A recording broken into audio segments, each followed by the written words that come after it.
Welcome to JS Podcast number 118. Stephen Knight here, and I've got a great episode for you. I'm going to be speaking to writer and comedian Andrew Doyle. A few quick notice board items. I've been a busy boy, essentially. I've been putting a bit more effort into getting a camera and heading out to public events and getting some vox pops, interviews with the crowd and capturing the speeches.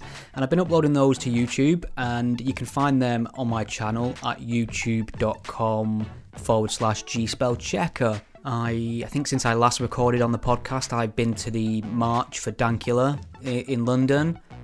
And then I was back down at London again for the Day for Freedom, which there's been quite a lot of fallout from for a number of reasons, which I shall save for an upcoming episode of Taking the Myth. But you can head over there and watch that footage now, and please subscribe whilst you're there. I love my chat with Andrew Doyle. Very smart cookie, very funny as well. He's also the co-writer of the Jonathan Pye character played by Tom Walker. I'm sure you're all familiar with that character, and he's blown up recently since the Trump election, which is great to see.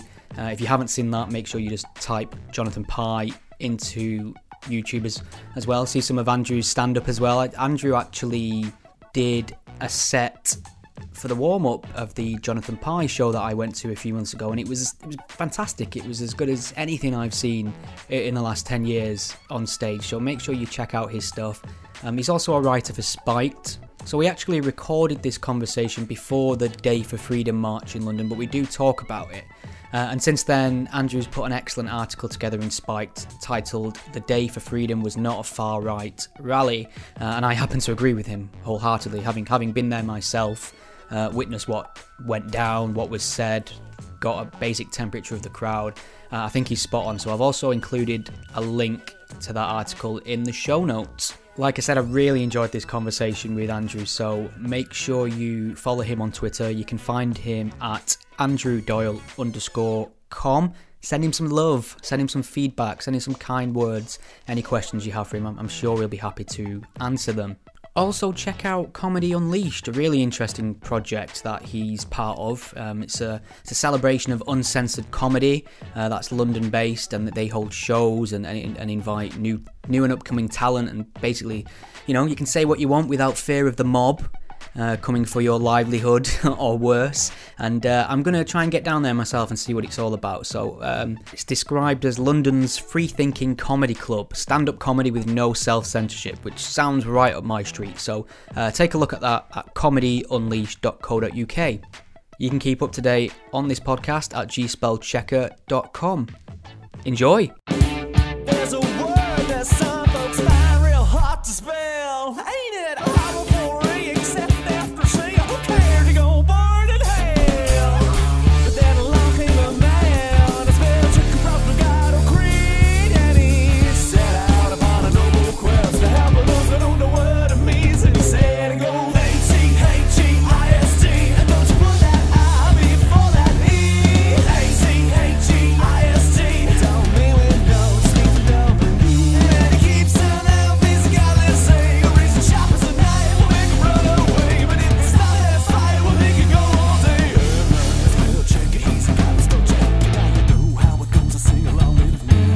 A-C-H-E-I-S-T, A-C-H-E-I-S-T, A-C-H-E-I-S-T, A-C-H-E-I-S-T.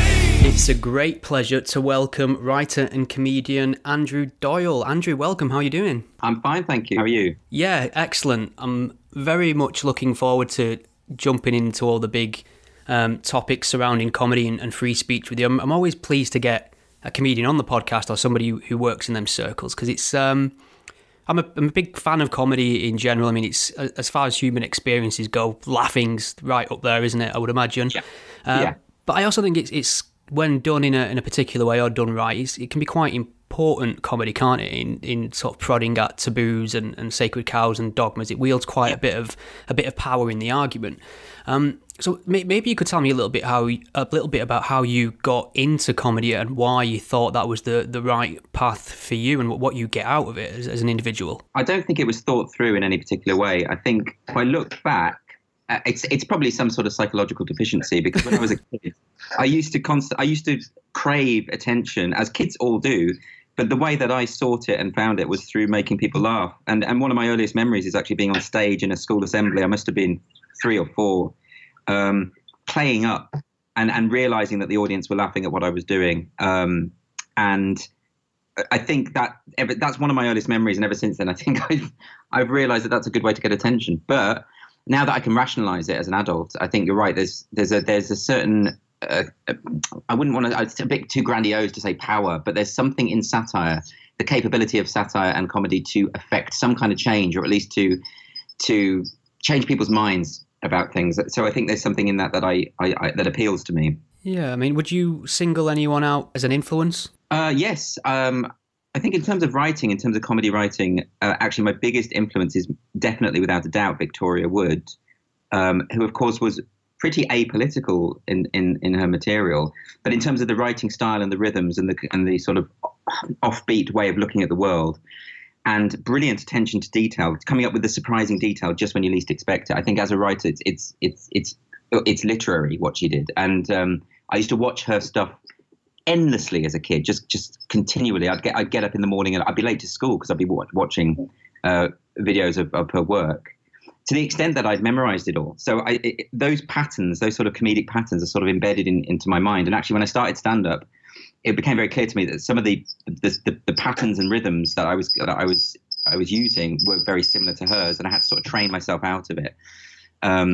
So actually, my influences comedically weren't political at all. I've always been passionate about politics, but I saw them on a different track. There's only really relatively recently that I've started doing political comedy, and when I started doing stand-up, I wasn't covering political topics at all. That's only been in the past 5 years or so. Great. So I mean, I came to see the Jonathan Pye tour at the Lowry in Manchester, and obviously you co-write that, and I got to see your stand-up as well, and it was very much infused with political jokes and satire and piss taking and things like that. And it's a very fine line, that, isn't it, between getting laughs and dividing half the room. And I was wondering, do you consider that when you're writing a joke, or do you just kind of say what you think you need to say? Yes, in terms of splitting a room, that Michelle Wolfe did this at the Correspondents' Dinner, because she was speaking to people of various different backgrounds, and some people really clearly weren't happy with what she was saying politically. But she carried on. I mean, it's not necessarily my cup of tea what she was doing, but she pushed through with utter confidence and in a really assured way. And sometimes that's what you just have to do, particularly when it comes to issues like Brexit and sort of party politics, where you're going to be saying things that are unpopular. And a lot of people laugh because they endorse and agree with the views that the comedian is expressing. So you have to find a way. If you're expressing a view that that the crowd aren't on side with politically, you have to find a way just to make it even funnier so that you bring them on board. And I really like that challenge. Yeah, I mean, what was interesting about your set that I saw is I think at one point you asked people to confirm whether or not they'd voted for Leave or Remain in the election, and you just know instinctively that the number of people in there that did vote for Leave didn't match the number of people that put their hands up. No, that's right. And I'm just wondering, how have we got to this point now where a sort of democratic decision becomes almost a shameful admission, or not so much shameful, but the fact that you feel you can't express it in civil company without maybe being attacked? I think it's because it's because of the increasing tribalism of politics. I think this is a real problem. I think Brexit was a real landmark in this respect, because what you saw is an entire media class, I mean, not entire, I suppose that's a bit harsh, but predominantly pushing this rhetoric that voting Leave is somehow connected to a racist decision or some kind of xenophobia. And that became the norm, that became the narrative, particularly amongst the people I hang out with, and after the vote, I mean, I suppose it is one of these echo chamber issues. But when I was on Facebook and things like this, I mean, my entire feed was full of people just laying into people who voted Leave, assuming the worst about them. And it really was ugly. It was really a kind of eye-opening moment, I think. And ever since then, it seems to have been getting worse and worse and worse. This idea that if you voted for Trump, you must be a misogynist, or as The Guardian said, if you're a woman and you voted for Trump, you're suffering from internalized misogyny, or if you support free speech, you must be in the alt-right camp. What it seems to be is people just discrediting their opponents through these straw man tactics. And I don't even think it's calculated. I think people are genuinely mischaracterizing their opponents because they are failing to engage with what their opponents are saying. Yeah, I think that's true. I think the word ugly's spot on there in terms of the climate or that hung in the air the day after the referendum vote. I mean, touching back to Michelle Wolfe there, I think one of the things that demonstrated as well in terms of the topic of free speech is that the people on the right and the Conservatives calling for her to be banned and lose contracts and things like that, they was kind of demonstrating and they're no better than the people on the far left who try and control this issue. But in terms of labelling, I mean, I like Michelle Wolfe. I've seen her live. I'm a big fan of her work, but she did at one point in that speech out and out call Donald Trump a Nazi, and I'm no problem with somebody saying that. I don't think there should be any sort of legal or state repercussions for saying that, but I think the problem is it misses the mark. It's not accurate, and I don't think it's quite incisive enough to tackle the issue of Donald Trump. I don't think calling him a Nazi is going to change the minds of his supporters, which no. So I mean, I was wondering what your take is on that kind of thing, harking back to what you were saying about just labelling people. I think she was doing that for comedic effect, right. But it is a little lazy, isn't it? Because it does tap into a broader discourse where to call Donald Trump a Nazi or far right is just the norm, and it shows an incredible level of historical illiteracy for one thing, because it means you cannot possibly have an understanding of what the Nazis did and what they stood for. I don't see Donald Trump rounding people up into concentration camps or calling for that kind of thing, or trying to eliminate his political opponents through violence. Firstly, it does that. Secondly, it's really disrespectful for the people who were victims to the Nazi regime to sort of just bandy these terms around. And also what it is by calling someone a Nazi or a Nazi apologist, as I have been labelled recently. Join the club. What it does is of course it's a way in which people just avoid debate. It's someone saying, I can't be bothered to talk to this person, I don't want to talk to this person, and therefore I'm going to brand them as something which makes them a pariah.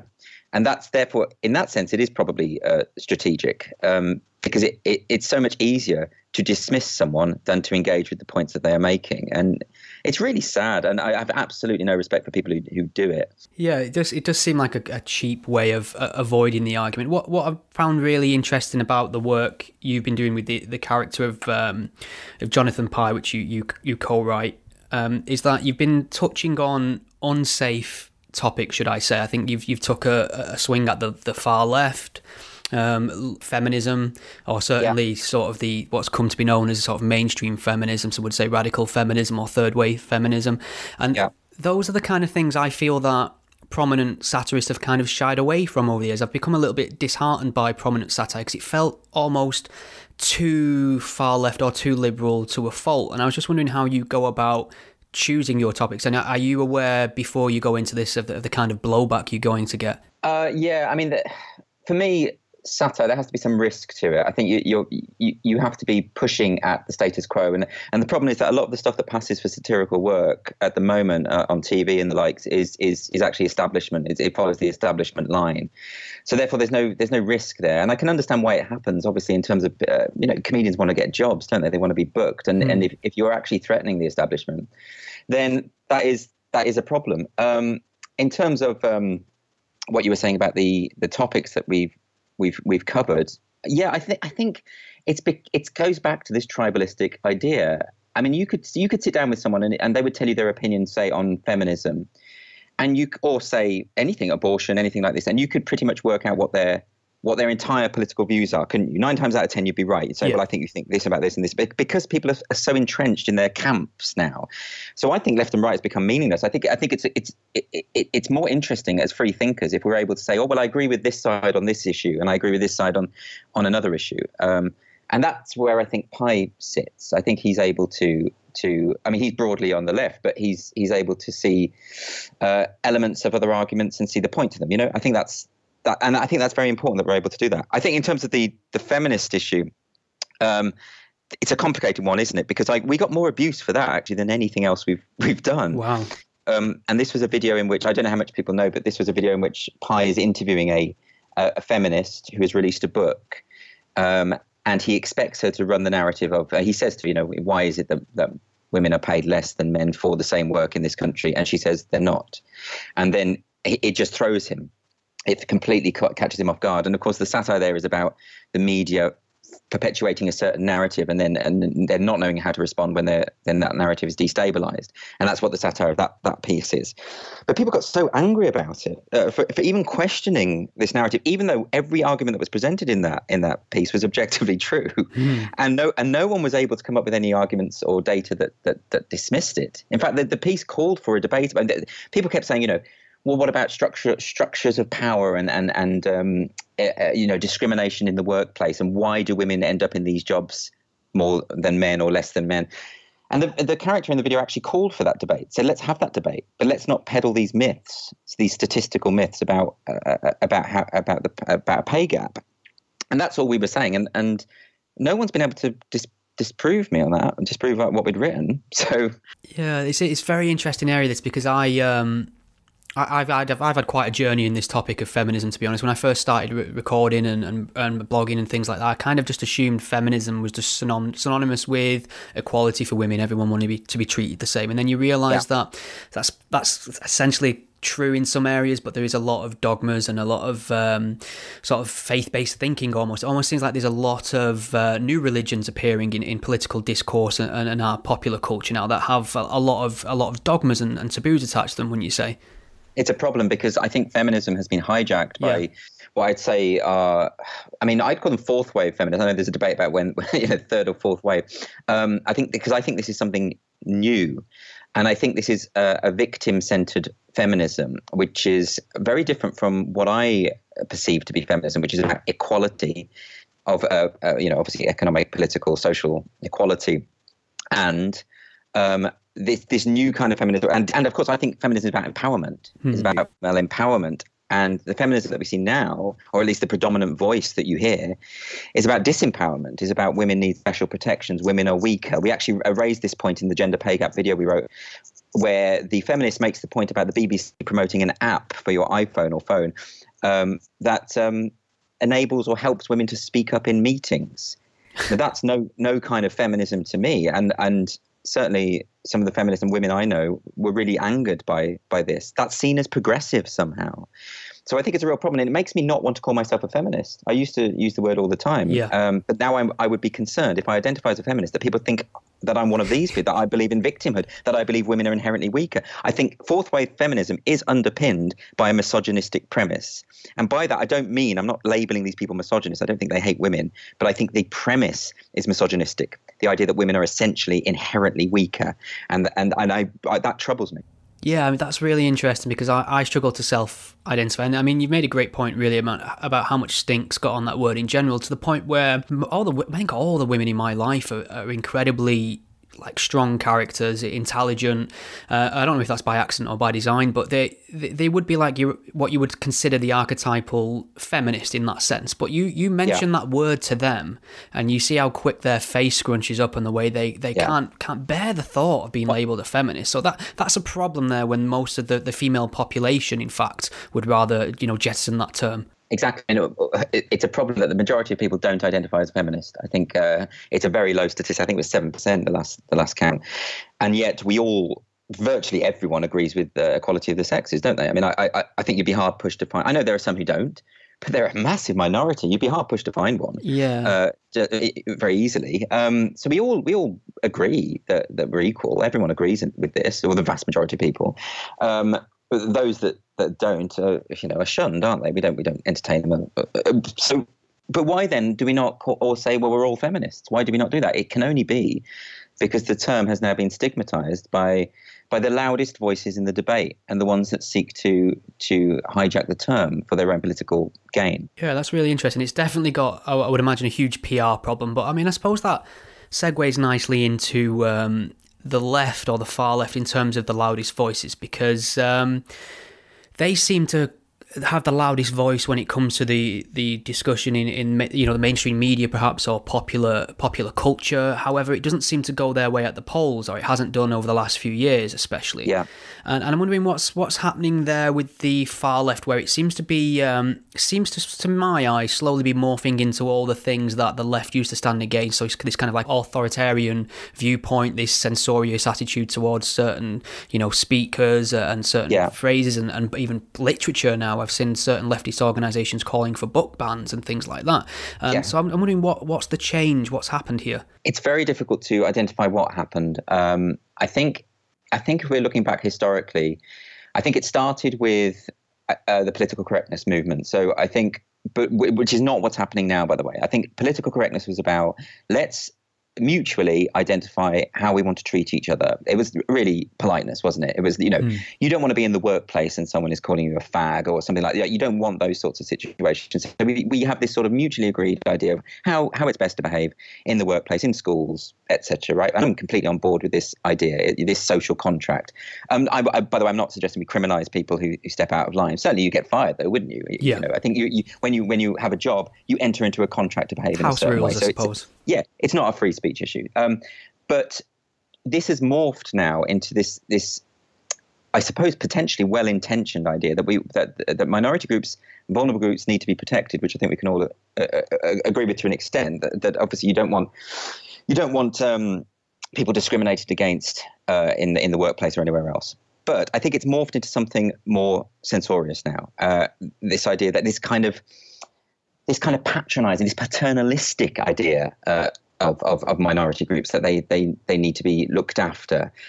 And I think it's actually very, very damaging. And it's also extended into the idea that people are seeing and perceiving bigotry everywhere, even where it doesn't exist, and using that as a pretense to shut down debate and to no platform speakers and that kind of thing. I mean, when you get to the point where Peter Tatchell is told that he's a racist and a transphobe, right?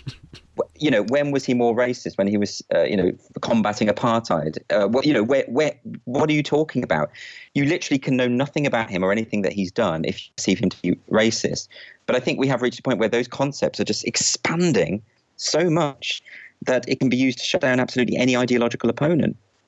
So this is, I think, where we're going wrong. But quite how we have this cultural shift, I don't know. But what I do know is that we need to reverse it. We need to combat it. Yeah, totally in agreement there. So maybe we did touch upon the character of Jonathan Pye, which is a collaboration between you and Tom Walker. And I was wondering about the inception of that character, which I'm very pleased to see just seems to be getting more popular and more popular. I think to the point now where a lot of people just being introduced to it were kind of confused as to whether he was actually a real news reader or not. Yeah. But so I mean, what was the concept behind this character, and how do you two hash it out and work? I mean, it comes off. I mean, I think this is probably a testament to Tom's performance. It comes off very off the cuff, but I imagine given the amount of information in there, it's probably very tightly scripted. Maybe you could expand on that for me. Very, very tightly scripted, and you're absolutely right. It is a testament. He's a brilliant actor. And that's why people are so fooled. People think it's real. And that still surprises me to this day, because once you've seen a few of the videos, surely by that point, you know what the conceit is, and you know that. But even still, some people believe it to be real. But the inception of it was, Tom was out of work for a long time, an out of work actor. And he just made this video. He just invented this character where it's a guy. Because, of course, it's quite cheap to make, isn't it? It's a guy, all you need is a suit and a camera and you're there. And he's talked about this a lot in interviews, and he just put this video out and didn't expect anything to happen. And then it sort of just kicked off. And then I came on board, and it must have been because he invented the character in October 2015. And I first came on board in December. So we started and we've been working together since then. And it's a really nice collaboration because we have a really good system, I think. And it's been mad because I think what really gave it that boost was that video we did on Donald Trump, a couple of days after he was elected, and because people were so baffled by this, everyone had got it so wrong, and we wrote that in a Travelodge in Bromsgrove. We were on tour at the time. And we just stayed up all night watching the results and getting drunk and writing. And then we carried on writing the next day, and we put it out really quickly. And and the reach that got was astonishing. Both of us agreed that it wasn't going to go anywhere because we thought that this was the time. We were basically trying to identify what went wrong. And really the thrust of the video was, I mean, Trump is terrible, but Hillary, how bad a candidate must she have been to lose to that? That was the sort of thrust of it. So, of course, we were attacking the left, and we were saying the left has got this wrong. And we were saying, so, you know, identity politics is part of the problem. When you continually smear a huge body of the electorate as deplorables, as racist, when you tell them they're stupid, when you tell working class people that they're privileged, even though they've got no money, you generate an awful lot of resentment. And that's what we really tapped into there. And that's why I think it did so well, I think. It absolutely did. I think I sent that to everybody I knew when that happened, and I've sort of been crying out for something like this to happen for the longest time, something to go viral, something to hit like a mainstream audience which challenges the ideas. It's like someone had popped open my head and made something, you know, people with more talent and put something. It was absolutely pitch perfect, in fact. So I was very pleased to see that go viral the way it did. But I think, of course, the problem was that it appealed to people on both the right and the left. But not a problem. That's a good thing, of course. But there, and I expected after, you know, I'm not suggesting we'd have masses of influence, but I was hoping after Trump's election that the left would sort of get its own house in order. And what happened is they just doubled down on all of the stuff that actually resulted in his election, which is why I'm sure he'll get in again. You know, and the point is, strategically, it doesn't work. We know it doesn't work, so stop doing it. And I think it has to come from the left. This change has to come. And that video and we saw it in the responses to the video, because Breitbart, for instance, published an approving article about the video and actually included a transcript from the video. Oh, wow. Like a big long transcript. And of course, a lot of my friends were saying, so your work is now approved by Breitbart. And again, that makes it. It's putting you in a camp, isn't it? It's not addressing the arguments. And I think that identity politics in its current form is at the heart of the problem of the left. It's where it's going. It's why it's not working. It's why it's not persuading anybody.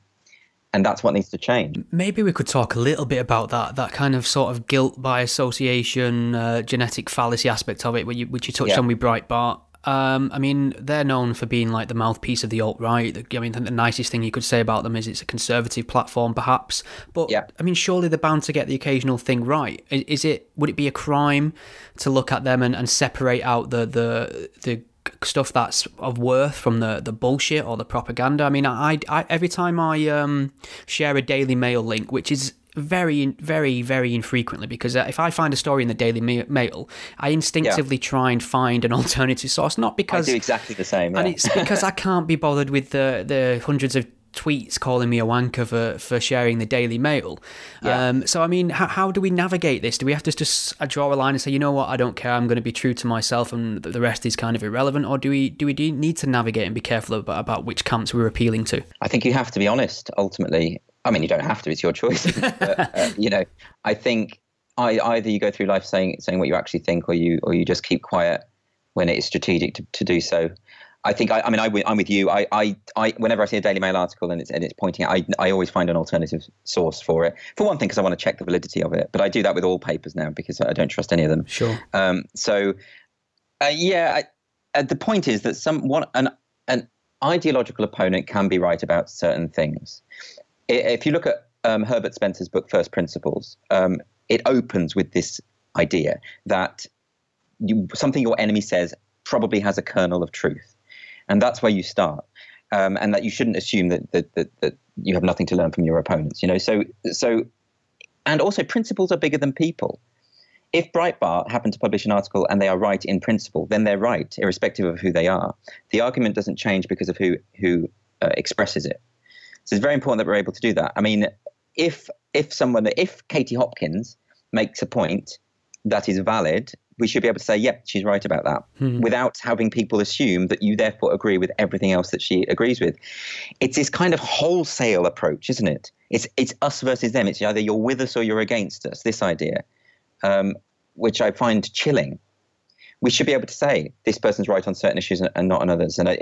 But people are just branded in this way, aren't they? They're just herded together. It's so unsophisticated. And it shows a lack of critical thinking. It shows an inability to think for yourself. Yeah, that's a very interesting point. I think there's a certain aspect of purity testing going on as well. I mean, there are certain people. I think this attitude often comes from people who don't spend a lot of time talking to people, and this is what I do. I speak to people, and I'll speak to people who I think are absolutely brilliant on one aspect, such as free speech, for instance. And I think they're wonderful, and I'll promote their work on that. But I think they're appalling on the topic of religion. They have me scratching my head on some of the things they say about that. But that's fine to me, and you can acknowledge that and you can talk about it. I find that a lot of people on my leftist camp now will say, well, they're good on freedom of speech, but because they're terrible on, say, the topic of religion, they're out the gang. We have to strike them off the list, and we can't associate with them, and there's nothing to learn from them. And that's a really terrible way to go about conversations, isn't it? Yeah, I've been blocked on Twitter and deleted on Facebook by friends off the back of the fact that I voted Leave in the referendum. Right. Because now I'm apparently in the other camp, whatever that is. And this is obviously a disturbing development. That's now seen as an acceptable way to behave, and it's not. It also shows a lack of understanding about the debate. I mean, there was a lot of stuff during the referendum about how Leave voters were low information. Well, I spoke to a lot of Remain voters, and I couldn't, they were pretty low information too. I think for a start, if you think that voting to get out of the EU, this big pro-corporate bloc, is in any way a right-wing thing to do, then I think you're deluded. So, but it's people who don't know how the EU works and what it is. But anyway, I know that we weren't really talking about that, but it does give an example of how people believe that you're either in our camp or you're out of our camp, and if you transgress, there is no forgiveness for you. It's quite frightening. Yeah, well, that's really interesting, because you actually touched on that in your set as well during the Jonathan Pye tour. And what I found interesting about that group, and it kind of pieced it together afterwards after I'd left, I thought about it, because some of the jokes there got a big laughs, but a bit of silence from other people, and you could see the kind of divides forming in terms. And I thought, well, what's happened there is that a lot of people know Jonathan Pye for his attacks on the Tories and are all for that, and then a lot of people know him for lambasting the far left and have turned up. So you're getting quite a split, diverse crowd in for sort of a political satire show, which I think is quite unique, really, isn't it? They're usually one or the other. Yeah, a lot of the criticisms that we raise in the show are levelled at the demographic that we're likely to get. So as you can see, like there's a lot of Tory bashing. Yep. There's a lot of Trump bashing. There's all of that kind of thing, because that is what the character believes fervently, wholeheartedly. And then the show sort of segues into identity politics, into things like mansplaining, things like these sort of the woke terminology that people use to shut down debate, and it is levelled at the very people that were laughing earlier. And it's really interesting to see people's reactions at that point, because obviously we've got them on side with the Tory stuff, and then all of a sudden they're having their worldview challenged, and I think that's great, isn't it? That's what satire is supposed to do. It's not just supposed to be about confirmation bias, although that seems to be the way it is. People just want to hear stuff they already agree with. I find that boring myself. If I go and see a comedy show, I don't want to hear that. I don't want to hear just everything I already believe thrown back at me. What's the point in that? Yeah, I mean, I loved what that show did, and I was quite envious actually of people just being challenged on these things for the first time, because I feel like I've been kind of engaged in this discussion for a while now. There's a lot of the things that you guys touch on are kind of a lot of the taboos that I've been going for, and just to look around at some of the crowd and having their their perceptions of certain topics challenged for the first time is kind of a beautiful thing to witness. I mean, I was very the way the show is set up, I'm not going to go into great detail because I'll kind of save that to people to see for themselves, which I highly recommend. I mean, it's still touring. Is there still tickets? Oh, it's in Australia. Okay. Probably not my core audience, I'll be honest. It's touring Australia. Tom's out there now, and it's there. We're then doing 4 days in Scotland in June, in Inverness, Edinburgh, and Glasgow, and I'll be doing the opening set there as well. And then it has been filmed, so it might ultimately come out, hopefully. So I'd love people to see it, obviously, and. Yeah, well, I think it comes down to what we were talking about earlier. I think it comes down to the fact that people only really associate and talk to like-minded people now, or at least that seems to be the trend that's happening. And then they block them if they disagree. So therefore, if one of their own, or quote unquote one of their own, like Pye, suddenly comes out with something that isn't entirely in keeping with their political expectations, then yes, it is a bit of a shock, and that's great. There's a great gag there. I think. The topic of white privilege is kind of dropped at one point in the show, and I thought, well, that's a bit. I was almost disappointed. I thought, well, it's not gone quite far enough for me, but I was very, very pleased to see that it circles round again. Yeah. So it's a very, very. It's such a very smart structure to the whole piece, because I wasn't sure what to expect. When I turned up, I thought, is it going to be one guy with a microphone ranting, similar to YouTube? But there's quite a nice and interesting setup to it. So many of the more contentious videos we've done, the responses generally are, and I do mean this seriously, it doesn't sound real, but a lot of the responses are, oh, straight white male saying this, straight white male privilege, and it's, you haven't engaged with the argument there. What are you doing? That's an ad hominem attack. It doesn't mean anything. It's not a refutation to point out someone's gender, race, or sexuality. And it's incredible to me, because as an argumentative tool, I used to teach critical thinking, so I feel like I'm qualified to talk about this. But as an argumentative tool, it is the worst, because you can come to me and say, well, I don't like the fact that you're saying this because you're white and male, and then I'll introduce you to a black female who says exactly the same thing, and then your argument is scuppered. You've lost. You've done it to yourself. It's. I think a lot of this is down to the fact that we don't teach critical thinking in schools. Yeah. I think we need to get back to that. I speak as an ex-teacher. This is something I'm really passionate about. That's interesting. I mean, now you've told me that that's your background. Everything else seems to make sense now. Oh, really? come to think of it.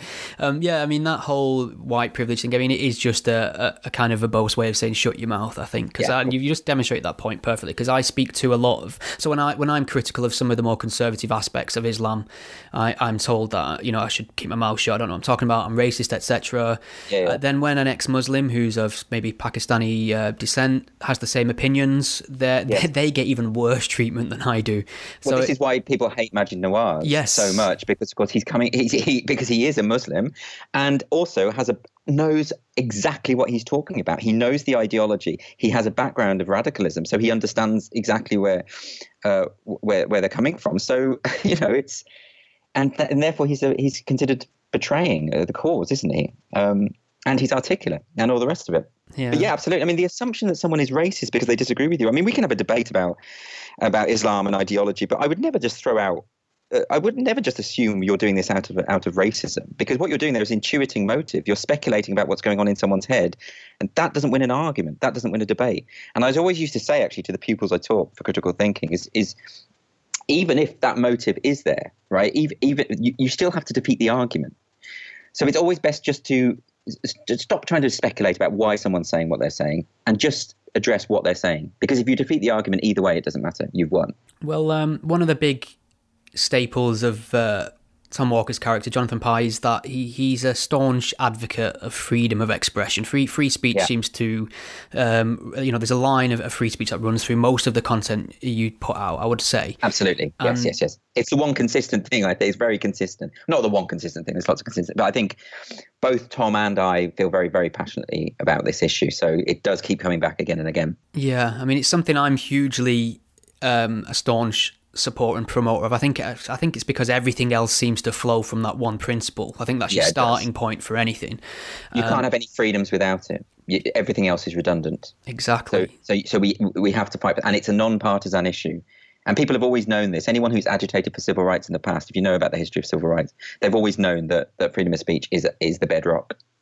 So that's why it's bizarre to me that activists today who consider themselves left or leftist activists are fighting against the very thing that underpins their ideology. It doesn't make any sense. It's self-defeating. Yeah, I mean, I suppose one of the things that's helped to bring that out in the forefront of our conversation in the media is the whole case of Mark Meacham, Count Dankula, which, again, I have to congratulate you on a wonderful piece of comedy and an important piece of content, I think. You created a piece of Jonathan Pye speaking outside the court in Scotland, kind of summarising the case and talking about the implications of it, what it means, and it was just a perfect piece of comedy, but managed to tick all the sort of the political hot points at the same time. And I was just wondering how you feel about this whole Count Dankula thing, because it's difficult when you have people like us who are kind of staunch supporters of freedom of expression. On one hand, we strongly believe in this principle. We want to defend it at all costs. It's so meaningful to us, but we have to go to bat for the guy in a video repeatedly saying gas all the Jews, and that can complicate matters. It can kind of I suppose, invite criticism of your own character and your own motives, and it's a difficult situation to be in. Maybe you can speak a little bit about that. It's really difficult. It's so much easier to keep quiet about these issues because, of course, there's no need to defend uncontroversial speech. There's no need for it. So the only time you're ever going to find yourself defending freedom of speech in any real sense is when someone says something that's contentious or offensive. So inevitably, the people you defend are often going to be unpleasant people. Actually, I don't think that does apply to Marcus Meekin. No, I don't. At all. By the way, I should say this because everyone's pronouncing it Meechin. It's Meekin. I've heard it both ways. I know Jonathan. Yeah. I know Character of Pi got it right in the video, but I've heard newscasters say Meechin, so I apologise. I went with the BBC on this one. My mistake. Never do that. Yeah. I'd say, in his case, it's very clear from watching the original video. I presume people know about this. It's been talked about to death, but he trained his girlfriend's pug to do a Nazi salute and to respond enthusiastically to the phrase "gas the Jews," which he repeats and repeats in the video because that's what you do with a trigger for a dog, isn't it? It becomes a kind of a thing that you repeat. And he explains the conceit within the video. He says, I'm turning my girlfriend's dog into the most evil thing I could think of to piss her off, and that's a Nazi. So it's all explained. The context is clear. The intent is clear. It's a funny video. Lots of people found it funny. Lots of people didn't find it funny as well, and lots of people found it offensive, and that is completely their right. But it's not the state's right then to criminalize him for it. So he is not one of the people who I would say is a bad person he's been smeared an awful lot and very unfairly by some very prominent people. That's not the right approach here. But you will also find yourself defending free speech for people you genuinely dislike. That's an inevitable part of defending this principle. And it's not easy because, as we've said, people then just say, oh, well, then you support that person. Fundamentally, people have to understand that if you are defending the free speech of somebody, it does not automatically mean that you approve of what they are saying. And often it's the reverse. So that's a really important point that people have to learn and get back to. Yeah, I mean, people always try and catch me out on this and say, well, you wouldn't support the free speech of a overt Islamist, for instance, and I point them to the times when I've supported the right of Anjem Choudhury of all people to say what he wants before he sort of crossed the line into inviting support for terrorism, and it doesn't make me feel good, but I kind of feel that if I demand these privileges, so right should I say, then I have to demand them from my enemies at the same time. You have to, and also the last thing you want to do is surrender the moral high ground to people you despise. Yes. And once you have people on the far right defending free speech, it's terrible because they're right on principle and they're wrong about everything else. And if you say, well, I'm not going to defend free speech because those people are defending free speech, then you are allowing those people to dictate what you stand up for and what you believe. You're giving them so much power, and really you must resist it.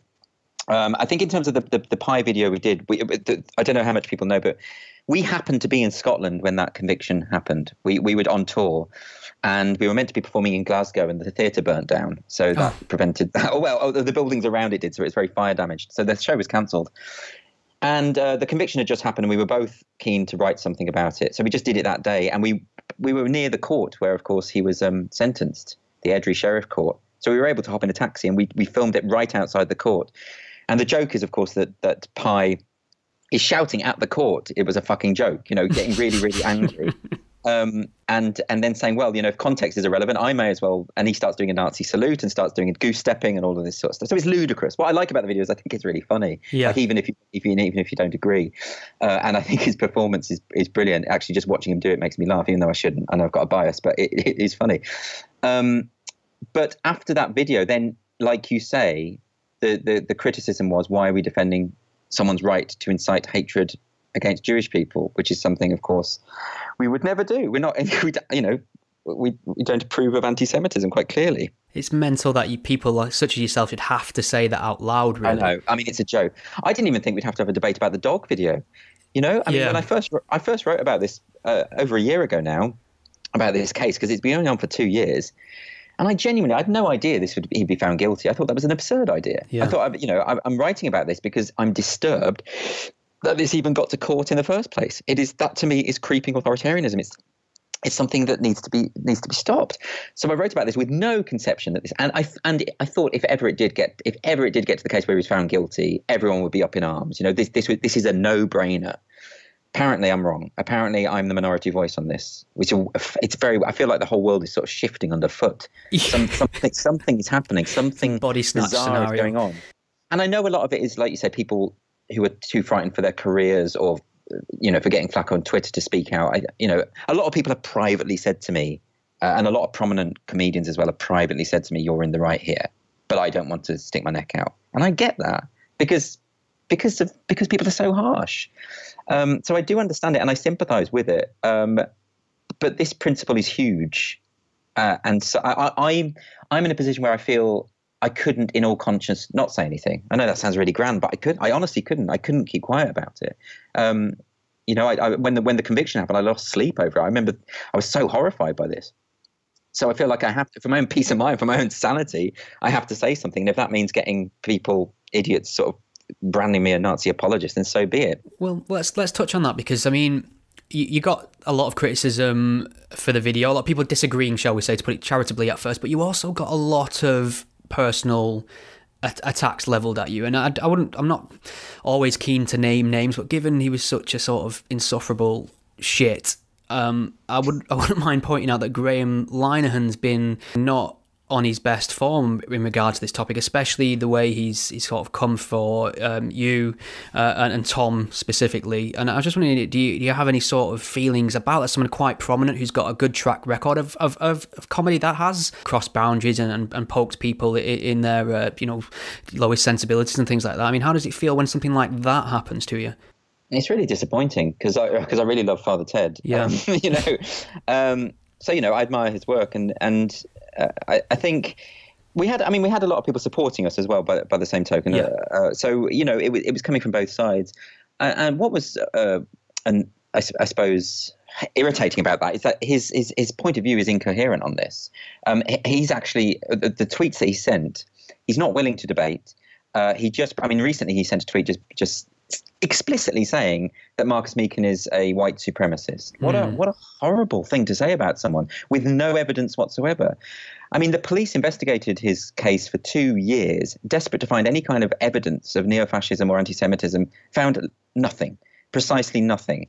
So, and yet people believe that their private hunches are enough to discredit someone. I mean, really, how dare you call someone a white supremacist without evidence? It's absolutely unforgivable.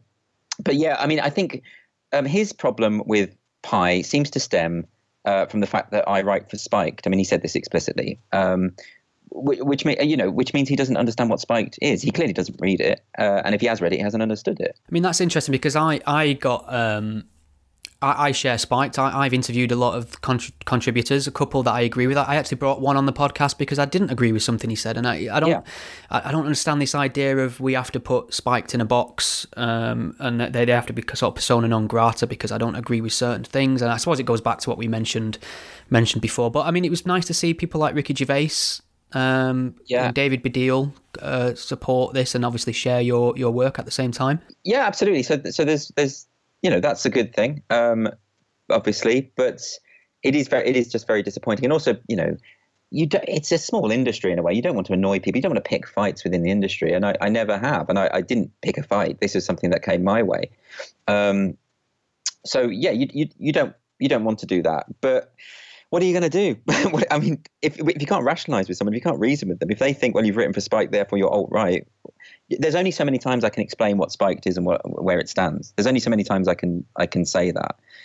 What do you think the general perception of Spiked is, and why do you think it has come out like this? Well, it's interesting because I discovered Spiked by hearing some of their contributors appear on sort of BBC morning debate shows, and I thought, that person's speaking sense. I'm going to find out what they wrote, what they're responsible for, and that's how I found their work. I didn't have any pre notions of what Spiked was beforehand. It's only since I've started gravitating towards Spike's content and sharing it, I'm getting a bit of pushback, and then I'm thinking, okay, so there's a reputation here. But it still doesn't make sense to me either, though, when that comes back to me.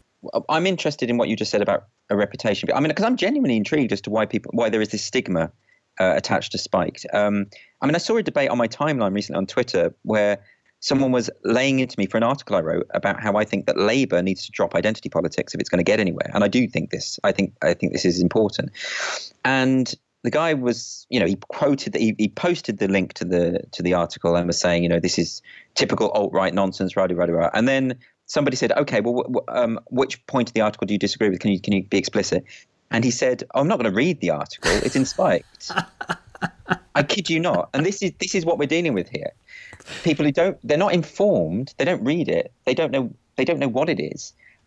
Because I wonder whether it's because Spiked is so pro freedom of speech, pro Brexit as well, I suppose, and pro Brexit and pro democracy, and it is these are non-negotiable ideas for Spiked, and I think that what's happened, because the left have increasingly over the past 10 years failed to uphold the principle of free expression, and in fact often been openly hostile to the principle, that what's happened is that it's now become associated with the right. The principle of free speech has become associated with the right. And therefore, when you have a publication like Spiked, which stands up for free speech, no ifs, no buts, people are going to say, well, it must be a right-wing publication. We had the same thing when I set up a comedy night with Andy Shaw. It's called Comedy Unleashed in London. And it was supposed to be a free speech, no self-censorship, a free speech night, basically, for comedy. And the Sunday Telegraph wrote an article saying, there's a right-wing comedy night. At last, there's a right-wing comedy night. So it's that automatic misinterpretation, of course. So I think this is something that, on a practical level, the left could attempt to reconcile, which is this idea of the left, as well as the right, need to be able to stand up for free speech and not feel that they're threatened with being branded in an unfair way. I don't know how we get there. But the example of Spiked is a good one. I would urge anyone listening to this who has this perception of what Spiked is, I'd ask them to read some of the articles. And of course, there are going to be things you agree with and things you disagree with. And that's great. That's fine. Great. Yeah, I enjoy that. I buy books that I know I'm going to disagree with. Oh, me too. Exactly. But what's the point in just reading what you already think? Yeah. Well, I mean, that's a great point there you mentioned about sort of this idea of unfettered free speech being lumped in as a right-wing principle now. And we're recording this on a Saturday, and I know you're aware of the Day for Freedom rally in London tomorrow. I'm going to head down there on the train, and I'm just going to take a camera, speak to people, get some vox pops, find out what they believe. But I did notice that, obviously, that Mark Meekan is going to be there, and he got attacked for that because it's been labelled as a far right rally or a right wing rally, depending on who you're speaking to. And I replied to someone on Twitter with basically, could you please point me in the direction of the entirely pure left-leaning rally for freedom of speech anytime soon? And I'd rather go to that one. And that highlights the problem, doesn't it? It seems that we are kind of conceding the principle to people who may be on the right or may be alt-right or have a nefarious character in general. And they love it. They're lapping it up. I mean, Breitbart published an article about the Day of Freedom and sort of was very almost gloating in the fact that, look, all these prominent right-wingers standing up for free speech. This is a gift to the right. What are you doing? Like, why surrender this principle in this way? It's such a shame. I'd like to see more prominent left-wing people there. They should be there at that rally. I mean, you've got people like Milo Yiannopoulos, haven't you? Lawrence Southern. Is Gavin McInnes there even, I think? Yes, I believe so. So you have all these figures which are on the right, and a lot of people on the left perceive them as alt-right even. So, and it means that if you're even if you're in attendance, there is a threat that you would be branded in this way, right? Yeah. So, but the principle is correct. This is a very difficult situation, isn't it? This is really interesting because I went to the march for Dankula a couple of weeks ago in London, and I'm not really well versed in this whole internet meme shit posting culture. It's not really, I mean, I'm aware of it and I understand it has utility, it's just not for me. But there's a whole lot of debate and controversy around the what's been termed the Kekistan flag. Now I've seen people just bring up pictures of events, and all they need to see is one of them flags, and suddenly they can write the whole thing off as a white supremacist march, essentially. So I saw some of these flags at this event a couple of weeks ago, and I thought, well, I'm just going to rock up and speak to these people and ask them what they think. Yeah, and well, you did something that most people won't do. Yeah, to actually talk to them and get an answer. Talk to them. Yeah, I've started trying to get the term a far right moving as just to describe people who look at a group from afar and label it one thing or another. But they looked, when I mentioned the idea that it might symbolise white supremacy or nationalism, they looked at me like I was an alien, like I was a stupid person. To them, it's just poking fun of PC culture. It's a symbol of free speech. Certainly the people I spoke to, I'm sure there is some nefarious elements around that kind of thing. But, I mean, why is nobody talking to each other about these things anymore? I think this is a key point moving forward. I think this is a really key point, which is about how do we deal with this internet culture which so few understand. Firstly, it's about a recognition that neo-Nazism, white supremacy, these ideas have been in terminal decline for a long time. You would be hard pushed to find men. It's a handful of awful, awful people. But I think we can all agree that such an ideology is evil. I think, can't we? I mean, yes. This is like it's so self-evidently true. And yet I'm told, and I think it comes down to the side of concept creep, because I'm constantly told that there are Nazis everywhere. I've yet to encounter one. Yeah. I've yet to meet. If they're everywhere, why have I never met one? Nazi ninjas, perhaps. Yeah, what's going on? And it's this idea that it's crypto-fascism. It's not. It's all latent. It's bubbling under the surface. It's verging into conspiracy theory territory. It's a kind of a collective leftist paranoia. And I think it's really important, whatever you think about this stuff, for us to have a debate about meme culture, shitposting, and to have some kind of understanding of what it is and where it comes from. And that will only occur if you actually talk to the people involved. So the Kekistan flag is a very good example. So the notion of Kekistan as a nation is a satire on identity politics. That's exactly what it is. It comes out of a meme culture in which mischief is the primary factor. So, of course, the flag is based and modelled on the Nazi flag, because it's trying to poke buttons, to push people's buttons, right? That's what it's attempting to do, yeah? So, but yet people who don't understand that culture are taking the flag and saying, well, look, it looks just like the Nazi flag, therefore they're Nazis, which fundamentally misunderstands what it is. And in fact, a lot of the people who fly the Kekistan flag don't even know about this resemblance with the Nazi flag, or don't even make the connection themselves. Yeah, I found that out firsthand. Now, this is complicated because, of course, if you are a genuine racist, if you do have these horrible views, then you might well align yourself with this group, because it enables you to say horrible things and sort of get away with it under the guise of humor. This has always been the case.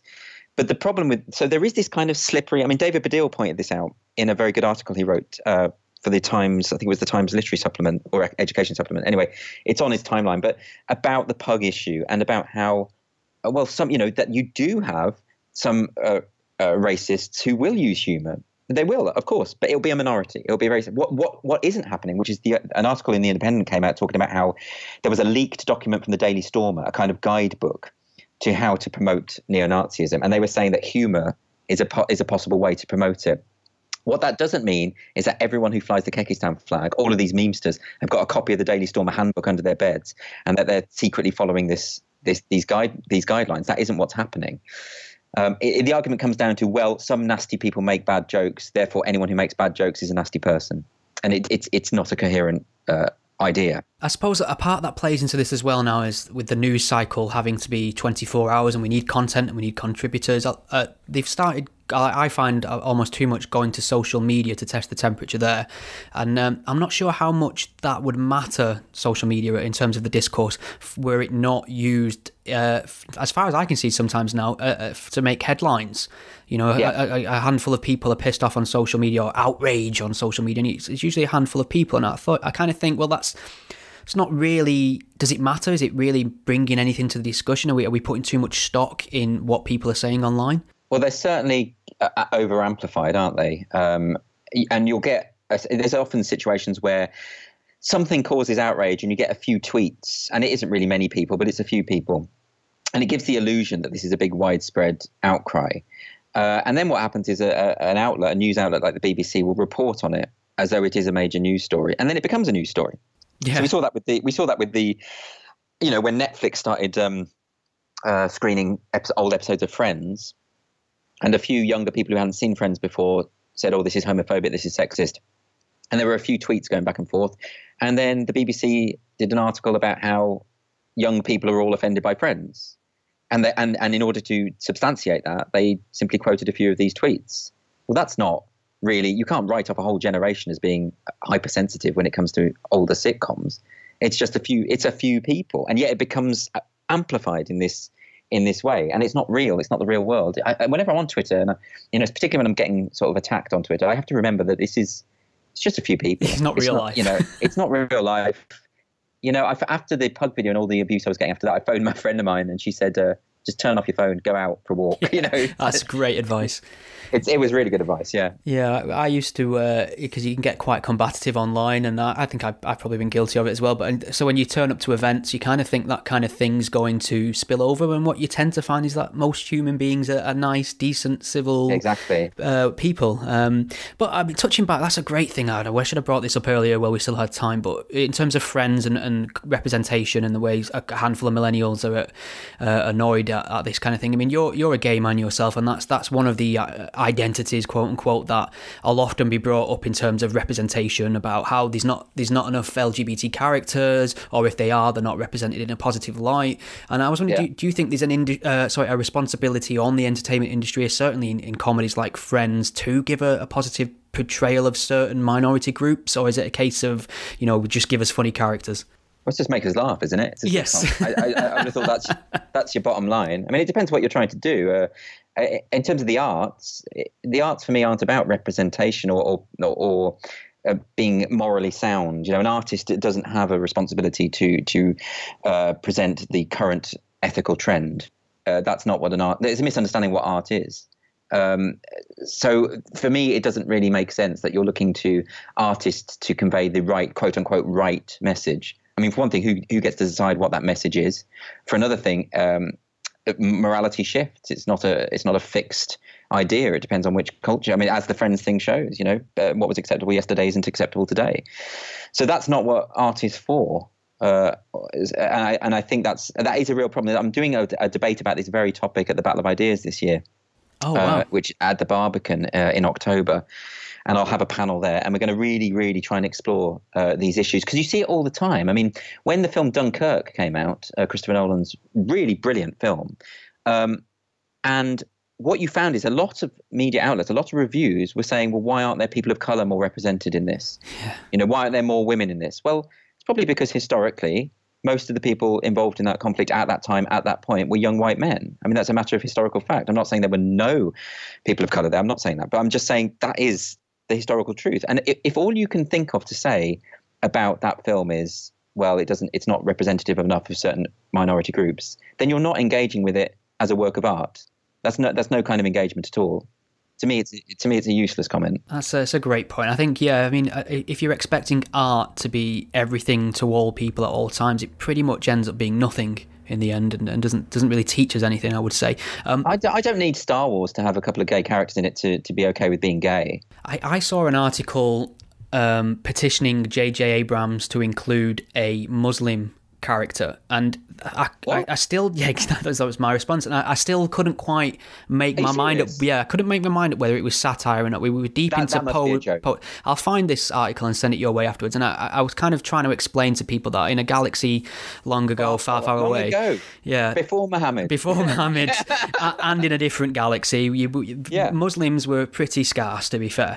So were Christians. That's just a lack of knowledge of the Star Wars universe. I put it to you that's probably a troll. But I mean, also we've had gay robots. I'm a C-3PO and R2-D2, so it's done. I'm represented through them. They really help me come out and feel comfortable with myself. It's great. Great. Okay. Well, one quick question before I'll let you get back to your beautiful sunny afternoon. I suppose one of the great things to see is that Jonathan Pye character is getting very, very popular. The downside of that, I would imagine, is becoming more recognisable, and a lot of your content depends on being on location, being out in the public.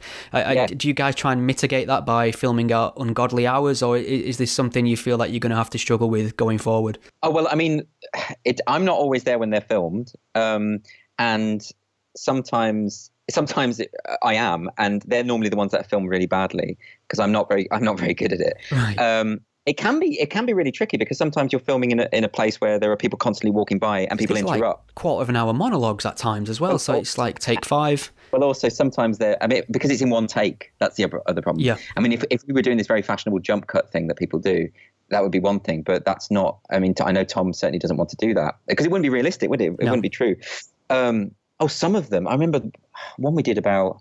I think it was about Corbyn. It was about a year ago, and I think it was 4 hours. We kept getting interrupted. kept having to get moved on. At one point, some guy turned up behind and started urinating in the gutter. I mean, We'll name and shame that city, please, Andrew. That was London. London. Oh, well, I've really enjoyed speaking to you. I'm really pleased that you managed to find the time to come on and discuss these ideas with me. I'm big fan of the work that you and Tom are doing. So long may it continue. Thank you very much. All right, Andrew, is there anything you want to point people towards before I let you get back to your day? I'm doing a show at the Soho Theatre in July. It's called Thought Crimes. And I think it's on the 12th to the 14th of July, and tickets are available at the Soho Theatre website. So I'd be really grateful if people come along to that. And I talk about a lot of the issues. I'm a lot funnier in that than I am in real life because it's all scripted, right? And and I talk about Brexit and losing friends over Brexit and all of that kind of thing. So I'd appreciate if people came to that. Wonderful, Andrew. Thanks very much again. Thank you. Thank you for listening to the Godless Spellchecker podcast. The podcast is a one-man operation, produced in my spare time away from my day job, and I love making it for you. If you enjoy what you hear, please consider lending some support. The show is entirely listener supported. I don't sell anything, I don't run ads, and given the alternative and unpopular focus of my content, it's very unlikely to find a sponsor.